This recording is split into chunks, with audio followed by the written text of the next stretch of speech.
really a precise topic, and there is a reason why I put this, because this is related to material, but when we choose the material, like functional materials, there is hidden structure or chemistry or oxidation states involved. So this is what I want to discuss today.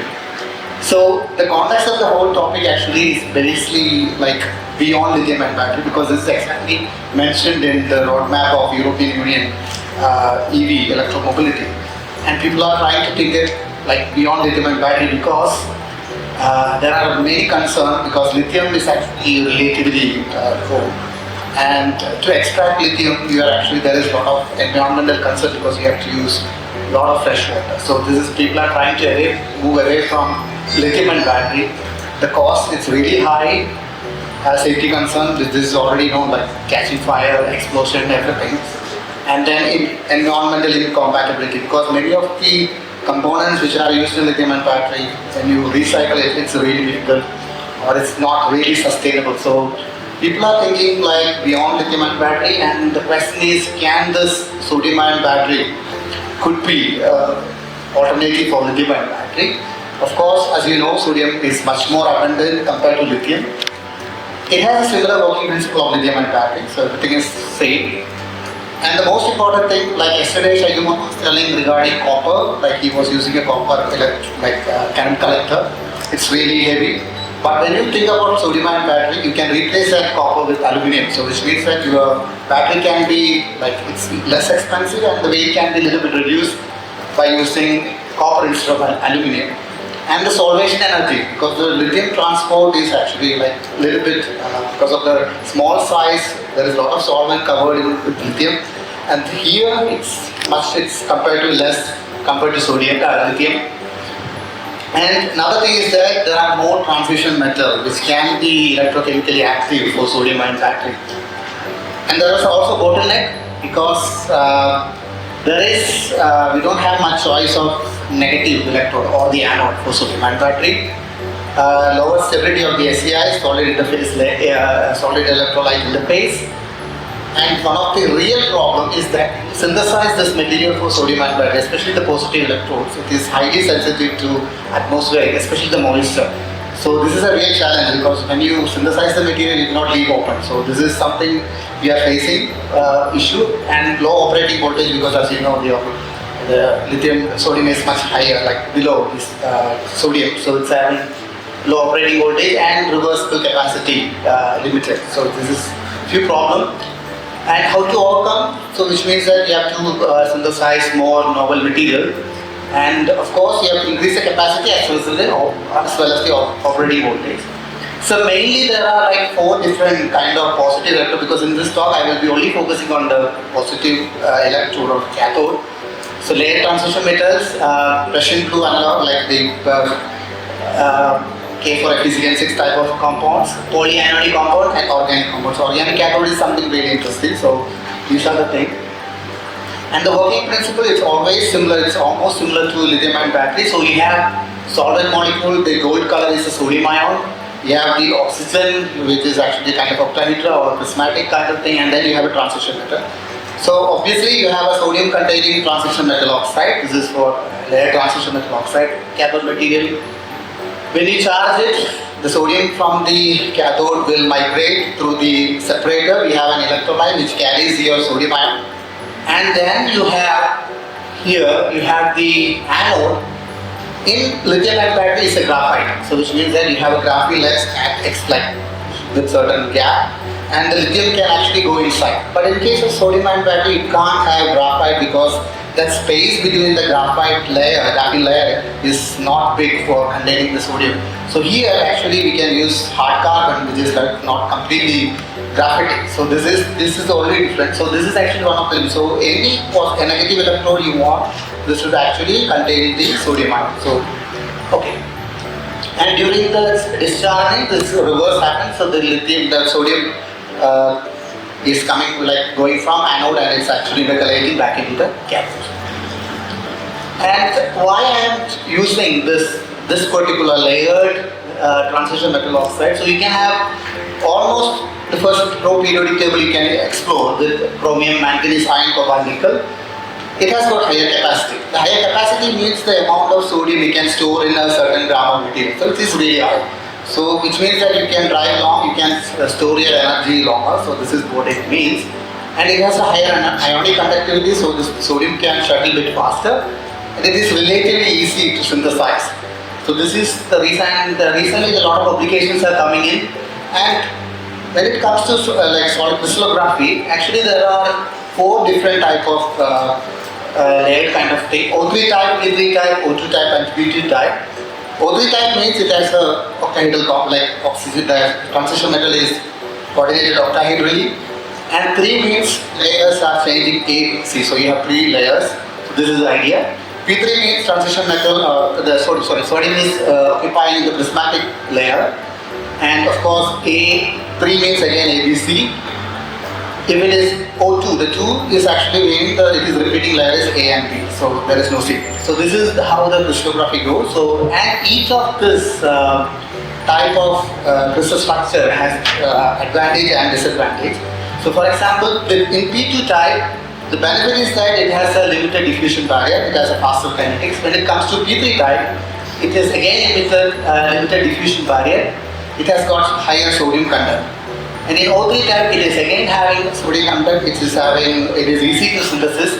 But if you look at the drawback, so like P2 type, it has lower sodium content because which means the capacity will be low. And the main thing, what the strategy which we follow is that we couple, like thinking that we will get more positive thing, but we will subsidize, like the negative things are getting lower. So this strategy is already seen in lithium-ion battery. For example, I will invite this, invite your attention to this particular table, and this is actually what lithium-ion battery people does.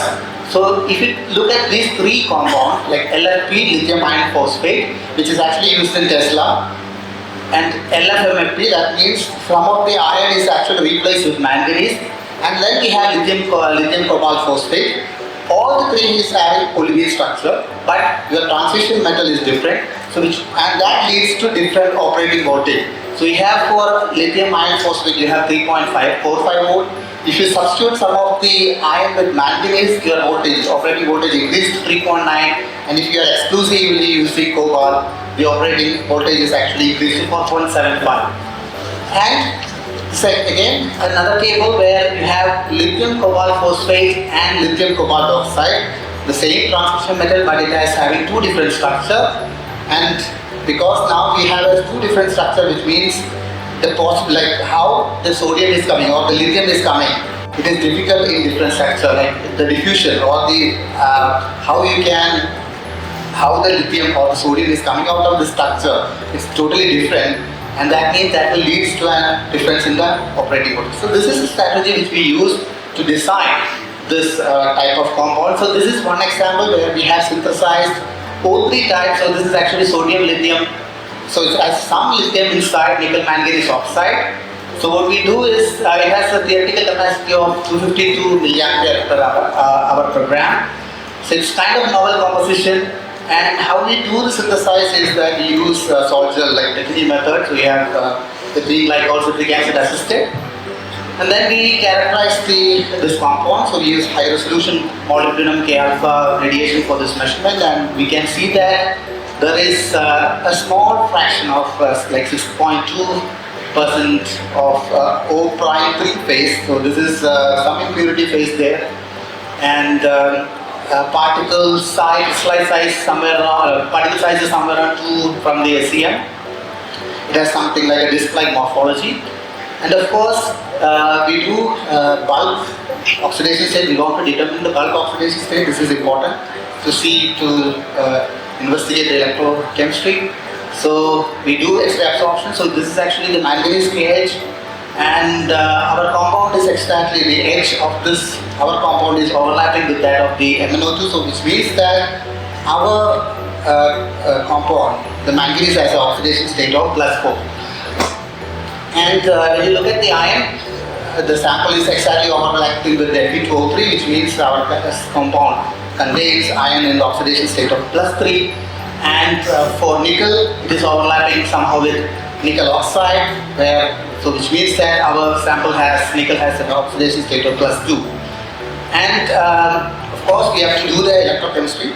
So we do cyclophotometry study, and of course all this peak corresponds to different oxidation redox peak. And for this particular material we have 1 and 1 star. We expect that this is like a manganese 3 plus redox, manganese 3 plus and manganese 4 redox plus 4 plus redox couple. And then we have 2, 3 corresponds to nickel 2 plus 4 plus couple and Fe3 plus F4 plus redox. So this is what we expect, or this is what we propose, and for that we also do some inoperando, XRD and X-ray absorption studies. But before that, because when you synthesize a compound, the most important thing is optimization, because this is a really difficult job, because depending on the material, the additive you have to use, the electrolyte you have to use, the solvent for the electrolyte you have to use, this all we have to optimize. So this is one example. We tried this compound with the well-known electrolyte NaPF6, sodium hexafluorophosphate, with ECDMC solvent, and you can see that the capacitor retention is not much. So it is like 60%. And there is another important compound there, FEC, fluoroethylene carbonate, and this is again one of the most expensive kind of things in sodium-ion battery right now, because without it, our reproducibility is not good. So we try to think a situation where we want to go to a lower cost, but some of the additives is again increasing your cost. So without FEC, fluoroethylene carbonate, you cannot have a reproducibility. And we tried the same thing with sodium perchlorate. This is another electrolyte with propylene carbonate solvent. Again, without FEC, the same problem, but as you can see, the capacity retention, or the capacity which you can take, it's much larger compared to sodium hexafluorophosphate. So we did all our measurements using sodium perchlorate with 2% FEC. So this is, once we optimize, we can do the whole electrochemistry or the aging studies with this thing. And the capacity retention is also not bad, so it's just having like almost 72%. Weight capability is also very good for this compound, so we have done up to 1C and up to slow rate of C over 20. It's fine. And we did some X-ray absorption operando study to elucidate the electrochemical mechanism. So here actually you can see the FeKH. So in the first charging, the charging means that you are removing the sodium. Of course, your transition metal should get oxidized. So you can see a slight shift to the higher energy, which means that your ion is iron 3 plus, which is already having in your material, is actually oxidizing to Fe4 plus. And when you do the discharging, it is just coming opposite, and this means that ion is reducing back to Fe3 plus. But what is interesting is that at some point, like at a higher charging rate, there is a shift back. The ion edge is shifting to the lower energy. So this is something, because when the sodium is going out, you expect it to be like oxidizing, but this is actually reducing. This is something to do with the common fundamental coordination chemistry, the LNC, the ligand to metal charge transfer. Here, the oxygen ligand is actually giving some electrons to the metal center, and then your metal is reducing back. So this is actually kind of a reversible, and this is actually called in battery community anion redox process. So which is the anion itself is taking part in the redox process, and it is actually giving such capacity. So this is actually, we have seen this particular material, and this is manganese KH, and here you can see that you don't see much kind of a shift in the edge, so which means that manganese actually not really active in this particular material. And I will talk about another material where I can activate this manganese simply by changing the structure. So this is manganese activity is limited, and nickel, for example, nickel is highly active. So nickel is actually oxidation station changing from nickel 2 to 4 plus.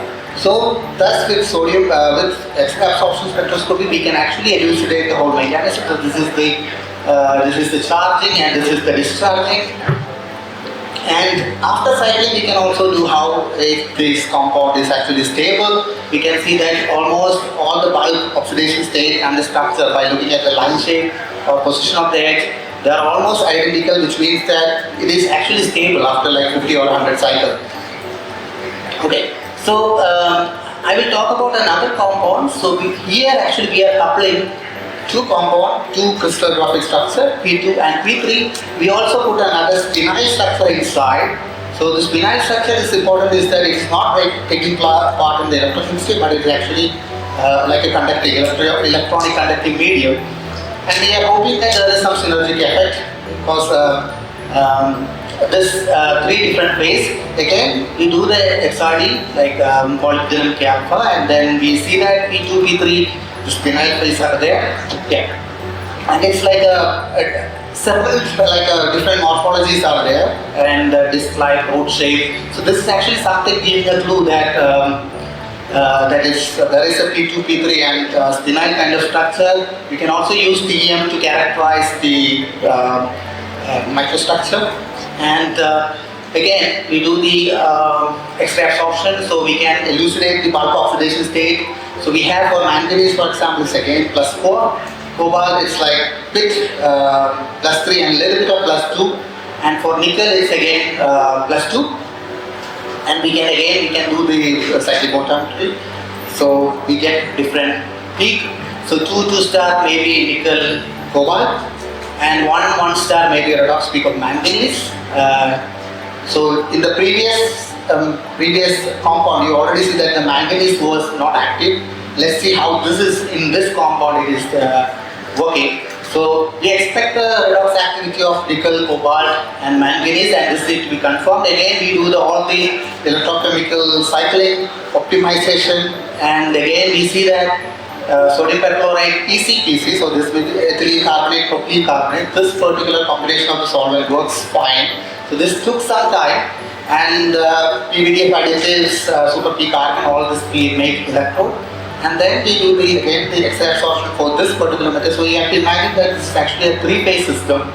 So when you start for the first charging, so this means here what is interesting is that we are limiting the charging voltage. So we are limiting to 4 volt. So here what you can see that in the first charging, no much change there. So manganese is still like manganese 3 to plus 3 plus to 4 plus. So there is some residual manganese which is actually oxidizing to manganese 4 plus. But in the first discharge, you can see that now the manganese is really active. So in the previous compound, you don't see any activity for manganese, but in this case, this activity is there. And then this is the second charging, so the activity is there. So it's fine. So this is our conclusion. And for cobalt, so this is the cobalt, so we are expecting some changes, like which means that cobalt 3 plus is actually oxidizing to your cobalt 4 plus, that's there, so it is there, and in the discharging it is really clear, so the cobalt 3 plus is actually going back to cobalt 4 plus, and again in the charging, second charging is again happening, so it's fine. And in the nickel, for example, the same thing, so nickel is actually oxidizing to nickel 3 plus, nickel. So because now compared to the last compound, you can see that the shift is not wider, so which means that it's not going all the way to nickel 4 plus, but it is restricted to nickel 3 plus, and it's reversible, like you can see it in the discharging and the charging.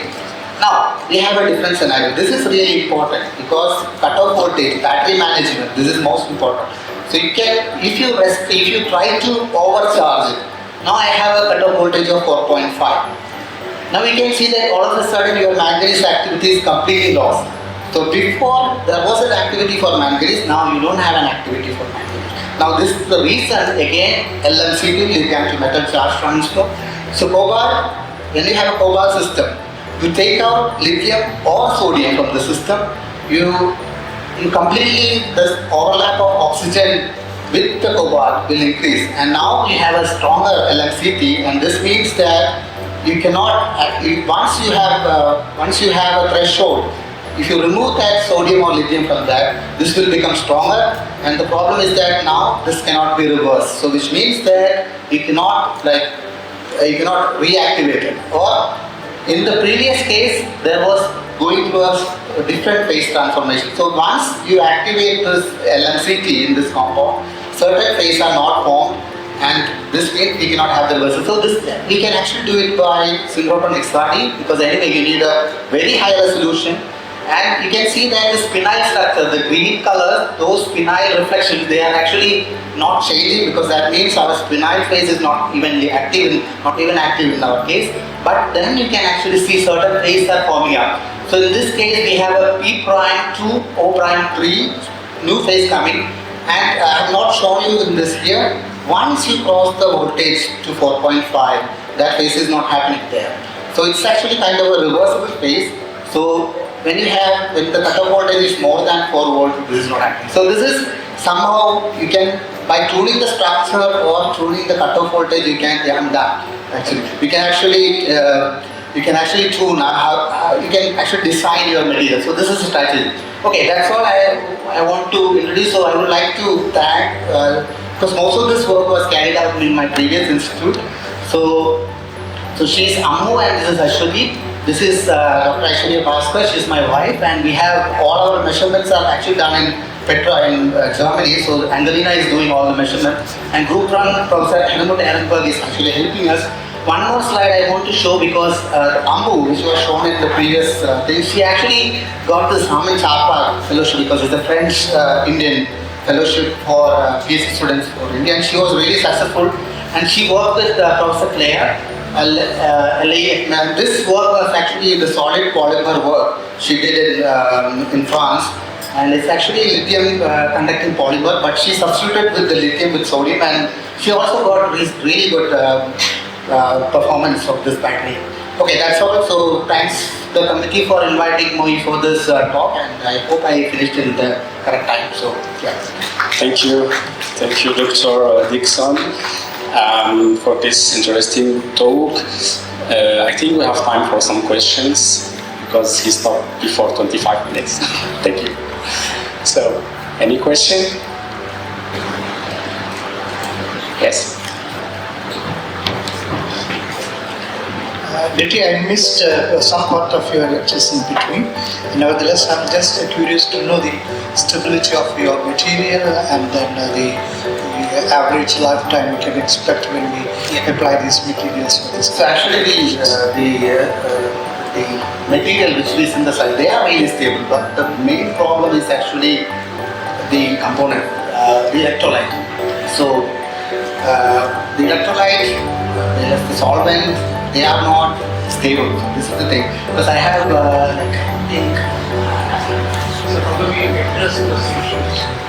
I think with this means we have to have.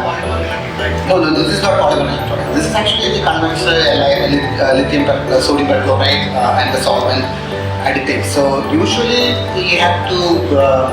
One thing is the voltage, because whenever you are increasing the voltage 4.5 or more than that, then of course you have solid the electrolyte degradation. But otherwise our crystallographic compound, these ones they are never getting damaged, because that's what I was showing. Because when with the X-ray absorption or with XRD studies, the structure is intact. The oxidation state, nothing is changing. But the main problem is the organic, the electrolyte part. So this is actually a bit challenging. So this is biggest bit. But if we can get the solid electrolyte, this is really good. But I'm still not convinced. Like if for sodium-ion battery, we are not, because we have a lot of problem to address. So this is. But for lithium-ion battery, definitely. Like if you can have a solid electrolyte, this is. Synchrotron studies, everything is in Germany. Like we have a, because where I did my, I was the research scientist, they have a campus. It's called Life Source Karlsruhe, and then of course there is this Petra in Hamburg. And we can write proposal Indo-German, Indo-Desi proposals, which means that once you submit the proposal, we can get it. Any other question? Yes. Long live India and France friendship.